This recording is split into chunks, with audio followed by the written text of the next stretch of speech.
भाई देखिए, सुना तो आपने जरूर होगा कि ट्रेडिंग में हेजिंग बहुत जरूरी है और बड़े ट्रेडर्स अपने रिस्क को कम करने के लिए ट्रेडिंग में जोखिम पर काबू पाने के लिए हेजिंग किया करते हैं।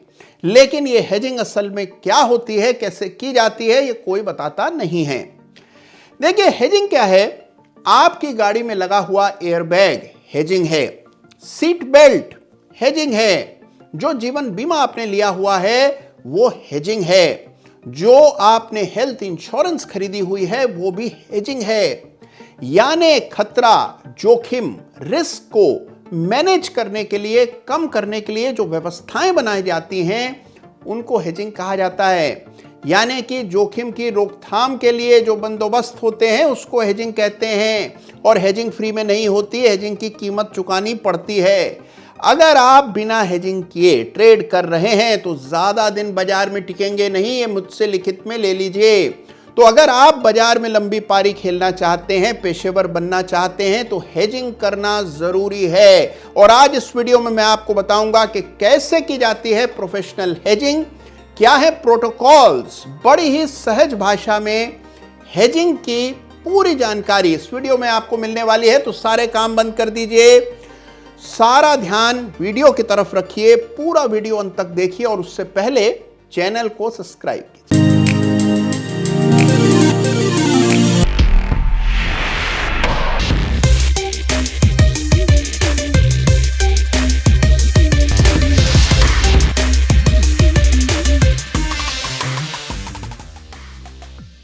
नमस्कार, जय श्री राम। देखिए, जब मैंने इरादा किया कि ये वीडियो बनाऊंगा और आपको बताऊंगा हेजिंग का प्रोफेशनल तरीका, तो मुझे मशवरा यह मिला कि भाई रिटेल निवेशक को हेजिंग से क्या लेना देना है। रिटेल निवेशक की रुचि तो केवल टिप्स पर ट्रेड करने में है। लेकिन मेरा मानना यह है कि रिटेल निवेशक अब धीरे धीरे करके बहुत नॉलेजेबल हो रहे हैं और उन्हें भी पूरा अधिकार है कि वो पेशेवर ट्रेडर्स की तरह प्रोफेशनली ट्रेड करें। तो इसीलिए जरूरी है कि इस वीडियो को अपने सभी मित्रों को जो शेयर बाजार में रुचि रखते हैं जरूर भेजिएगा। तो देखिए, अब बात करते हैं हेजिंग की। देखिए, खतरा तो जीवन में हर मोड़ पर, हर कदम पर होता है, लेकिन हम उस खतरे को मैनेज करना जानते हैं। और बिल्कुल यही हाल है ट्रेडिंग में भी। हेजिंग करना बेहद जरूरी है, विकल्प नहीं है, ऑप्शन नहीं है, यह आपका कंपल्शन है, मजबूरी है।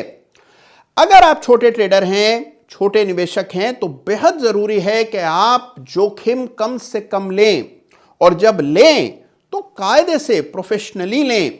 और इसलिए छोटे निवेशकों के लिए हेजिंग बेहद इंपॉर्टेंट होती है। लेकिन हेजिंग करने का सही, प्रैक्टिकल, प्रासंगिक तरीका क्या है, यह मैं आज आपको बताने वाला हूं। तो देखिए, अलग अलग स्टाइल्स हैं ट्रेडर्स की और अलग अलग हेजिंग स्ट्रेटजीज उनको अपनानी चाहिए। तो आइए देखिए, एक एक करके अलग अलग तरह के ट्रेडर्स को किस तरह से अपनी पोजीशंस को हेज करना चाहिए, यह बिना किसी लाग लपेट के मैं आपको बताने वाला हूं। तो अपने कान खोल लीजिए, सुनिए, समझिए और जरूरत हो तो नोट्स भी बनाइए। तो आइए समझते हैं कि कैसे की जाती है रियल लाइफ में हेजिंग। तो आइए देखिए, सबसे पहले अगर आप एक ऑप्शन बायर हैं, यानी कि आप कॉल और पुट को बाय करते हैं, तो कैसे करनी चाहिए हेजिंग। देखिए, ऑप्शन बायर्स को लगता है कि क्योंकि वो लिमिटेड रिस्क लेते हैं, उनका नुकसान केवल प्रीमियम तक ही हो सकता है, इसलिए उनको हेजिंग की जरूरत नहीं है। लेकिन यह बड़ी गलतफहमी है। देखिए, आप अगर ऑप्शन खरीद रहे हैं तो ठीक है, आपका खतरा सीमित है, डिफाइंड है, लेकिन खतरा तो है ही और इस खतरे को आपको कम करना है। दूसरा बड़ा खतरा है समय के बीतने का। जैसे जैसे समय बीतेगा, ऑप्शन बायर को टाइम वैल्यू का नुकसान होता है। इसलिए ऑप्शन बायर के लिए जरूरी है कि अगर आप कॉल खरीद रहे हैं तो आपको जिस स्ट्राइक की कॉल आपने खरीदी है उससे ऊंची स्ट्राइक की कॉल बेचना चाहिए, जिससे कि आपका खतरा सीमित हो जाए समय के बीतने का। जो कॉल आपने खरीदी है उसमें टाइम वैल्यू का लॉस होगा, जो कॉल आपने बेची है उसमें टाइम वैल्यू आपको मिलेगी और काफी हद तक टाइम वैल्यू की मार से आप बच पाएंगे। तो यह हेजिंग जरूरी है ऑप्शन बायर के लिए। और इसी तरह अगर आप पुट खरीदते हैं तो नीचे के स्ट्राइक का सस्ता वाला एक पुट बेच दें। कौन सी स्ट्राइक चुने ये इस बात पर निर्भर करता है कि किस दाम के नीचे आपको जाता हुआ शेयर नहीं लग रहा, उस दाम का पुट बेचें, लेकिन पुट जरूर बेचें अगर आप पुट खरीद रहे हैं। यानी बजाय नेकेड ऑप्शंस खरीदने के हमेशा स्प्रेड बनाने चाहिए अगर आप ऑप्शन बायर हैं तो ये हो गई ऑप्शन बायर के लिए हेजिंग की ठोस रणनीति। और अब आते हैं दूसरी स्ट्रेटजी पर। तो देखिए, अगर आप ऑप्शन बायर नहीं बल्कि ऑप्शन सेलर हैं, यानी कि आप ऑप्शन की बिक्री करके टाइम वैल्यू लेना चाहते हैं, तब तो देखिए हेजिंग करना बेहद जरूरी है, क्योंकि क्या पता कब बाजार में क्या घट जाए। ऑप्शन सेलर अनलिमिटेड रिस्क लेता है, तो उसके लिए हेजिंग बेहद इंपॉर्टेंट है। अब यह हेजिंग कैसे होगी? दूर की कॉल या दूर का पुट खरीद करके। मान लीजिए आपने एक कॉल बेची हुई है, आपको यह लगता है कि मार्केट आने वाले दिनों में नीचे आएगा और इस वजह से आपने कॉल बेची, ठीक है, लेकिन ऊपर के स्ट्राइक की कॉल जरूर खरीद लीजिए। मिसाल के तौर पर अगर आपने 18,600 की निफ्टी की कॉल बेची हुई है, क्योंकि आपको लगता है कि इस दाम के ऊपर निफ्टी नहीं जाएगा, तो 18,800 या 18,900 जिस दाम पर आपको लगता है कि जब निफ्टी पार कर जाएगा उस रेट को, तो आपको अपनी गलती माननी पड़ेगी।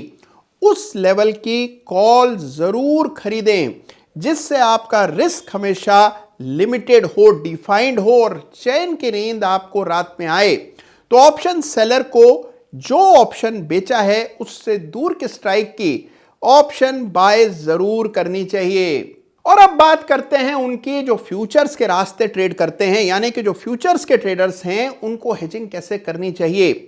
देखिए, फ्यूचर के बायर्स कई बार ये सोचते हैं कि जिस स्टॉक का उन्होंने फ्यूचर लिया हुआ है उसको हेज करने का तरीका है कि उसी स्टॉक का एक पुट खरीद लिया जाए। देखिए, ऐसा करने से बंदोबस्त तो पक्का होगा, लेकिन इस बंदोबस्त की कीमत बड़ी ही भीषण होती है। पुट जो है समय के साथ टाइम वैल्यू खोता रहता है, और जो आप स्टॉक से कमाते हैं उसका काफी बड़ा हिस्सा इस पुट को फंड करने में चला जाता है। तो यह स्ट्रेटजी बहुत इम्प्रैक्टिकल है। तो याद रखिए, अगर फ्यूचर खरीदा है तो साथ में पुट खरीद लेने से काम नहीं बनेगा, यह लॉन्ग टर्म में सस्टेनेबल नहीं है। तो फिर सही तरीका फ्यूचर्स को हेज करने का क्या है? देखिए, अगर आप फ्यूचर के ट्रेडर हैं तो हमेशा प्रयास करिए कि जिस डायरेक्शन की पोजीशन आपने बनाई है उसके विपरीत डायरेक्शन के किसी अन्य शेयर में भी पोजीशन बना लें। मिसाल के तौर पर अगर आपको लगता है कि एक शेयर बहुत स्ट्रांग दिख रहा है चार्ट्स पर, तो उसी समय ढूंढिए कि कौन सा दूसरा ऐसा शेयर है जो कि चार्ट पर कमजोर दिख रहा है, वीक है, सपोर्ट तोड़ रहा है, ब्रेकडाउन दिखा रहा है, उसको शॉर्ट करके चलिए।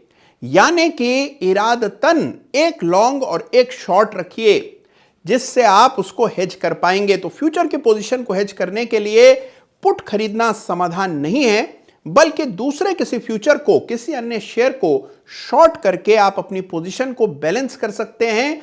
और यह भी हो सकता है कि आपकी इन दोनों ही पोजीशंस में आपको मुनाफा हो जाए, और इसे कहते हैं लॉन्ग शॉर्ट। तो याद रखिए कि अगर आप फ्यूचर के ट्रेडर हैं तो लॉन्ग शॉर्ट के जरिए आप अपनी पोजीशन को हेज कर सकते हैं। अब देखिए, जो लोग ऑप्शन और फ्यूचर से दूर रहते हैं, यानी जो पोर्टफोलियो लेकर के बैठे हैं, मेरे पास कई बार सवाल आता है, और विशेष रूप से तब आता है जब बाजार क्रैश हो रहा होता है, करेक्ट हो रहा होता है, बड़ी गिरावट आई होती है। उस समय लोगों के मन में सवाल यह होता है कि बाजार गिर रहा है, क्या हम अपने पोर्टफोलियो को हेज डेरिवेटिव्स के जरिए कर सकते हैं? क्या हम पुट खरीद लें जिससे कि हम इस गिरावट में हमारे पोर्टफोलियो पर क्षति ना पहुंचे? याद रखिए कि पोर्टफोलियो हेजिंग पुट्स बाय करके नहीं होती है। पोर्टफोलियो हेजिंग के लिए आपको कुछ रकम अपने पोर्टफोलियो से निकाल करके ट्रेडिंग में लगानी होती है। तो देखिए, पोर्टफोलियो का हेज है ट्रेडिंग। अगर आप ट्रेडिंग साइड में कर रहे हैं तो पोर्टफोलियो में जो गिरावट हो रही है उसकी भरपाई ट्रेडिंग इनकम से हो सकती है। लेकिन अपने पोर्टफोलियो को किसी स्टॉक या इंडेक्स की पुट खरीदकर अगर आप सोचें कि हेज कर पाएंगे तो बेहद मुश्किल काम है, और ऐसा प्रयास आपको कतई नहीं करना चाहिए। पोर्टफोलियोज लॉन्ग ओनली होते हैं, यानी कि तभी पैसा देते हैं जब बाजार बढ़ रहा हो। जब बाजार घट रहा हो तो पोर्टफोलियो में नुकसान आना लाजमी है, और अगर उस समय भी आपको कुछ ना कुछ आमदनी चाहिए तो फिर ट्रेडिंग करना बेहद जरूरी है। और अब बात उन लोगों की जो कि न तो पोर्टफोलियो रखते हैं और ना ही डेरिवेटिव्स में काम करते हैं। भाई कैश मार्केट में छोटी मोटी पोजीशन बनाते हैं, क्या उन्हें भी हेजिंग करनी चाहिए? शर्तिया हेजिंग करनी चाहिए, लेकिन डेरिवेटिव्स के जरिए नहीं। आपको हेजिंग करनी है एक से अधिक शेयर खरीद करके। देखिए, मैं देखता हूं कि नए ट्रेडर्स विशेष रूप से किसी एक शेयर से दिल लगा लेते हैं और उस शेयर को खरीद कर बस बैठे रहते हैं और इंतजार करते हैं कि इसमें कोई बड़ा चमत्कार हो जाएगा। कभी भाग्य से वो शेयर बढ़ जाता है तो जल्दी से मुनाफा बुक कर लेते हैं, और नुकसान में चला जाता है तो इत्मीनान से बैठे रहते हैं और फिर परेशान रहते हैं कि शेयर चल क्यों नहीं रहा है। देखिए, सारी पूंजी, सारा पैसा एक शेयर में लगाना भी एक तरह का जोखिम है, और इसीलिए जरूरी है कि अगर आप कैश मार्केट में ट्रेड कर रहे हैं स्टॉक्स में, तो एक से अधिक पोजीशंस रखिए, जिससे डाइवर्सिफिकेशन के जरिए रिस्क को कम किया जा सके। तो कभी भी एक शेयर पे दांव न लगाएं। ट्रेडर हैं अगर आप कैश मार्केट में, तो भी एक से अधिक शेयर्स में निवेश करना जरूरी है। तो यह है वो बुनियादी सिद्धांत जिसके जरिए आप हेजिंग को अपना सकते हैं। देखिए, हेजिंग पर चर्चा तो बहुत गर्म है, लेकिन इस्तेमाल कर पाने वाले लोगों की बेहद कमी है। बहुत कम ऐसे ट्रेडर्स हैं जो इफेक्टिव हेजिंग कर पाते हैं, और इसीलिए ये वीडियो मैंने बनाया है, क्योंकि ये अभी के समय की मांग है, जरूरत है। अगर आप एक ट्रेडर बनना चाहते हैं, लंबे समय तक बाजार में टिके रहना चाहते हैं, तो प्रोफेशनली चलिए।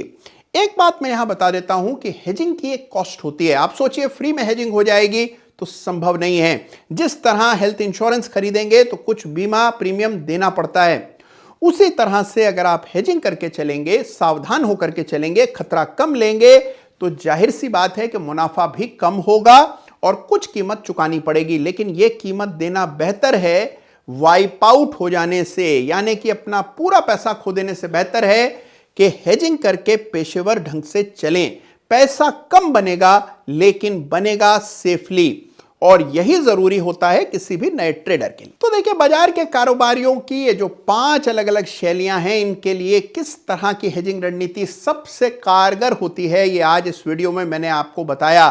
कैसा लगा ये वीडियो आपको, मुझे जरूर बताइएगा। अपनी टीका टिप्पणी मेरे साथ साझा करना न भूलिएगा। अगर आपने कभी हेजिंग की है तो अपने अनुभव भी मेरे साथ बांटिएगा, और अगर आपने हेजिंग नहीं की है और चाहते हैं हेजिंग करना, या इस वीडियो को देखने के बाद तय कर रहे हैं कि हेजिंग करूंगा, तो जरूर वीडियो में कमेंट के जरिए मुझे बताइएगा, मुझे बड़ी खुशी मिलेगी। ख्याल रखिएगा अपना, सेफली चलिएगा, धीरे चलिए, लेकिन अपनी मंजिल तक निश्चित पहुंचिए। धन्यवाद आप सबका, थैंक यू सो मच। जय हिंद, जय भारत।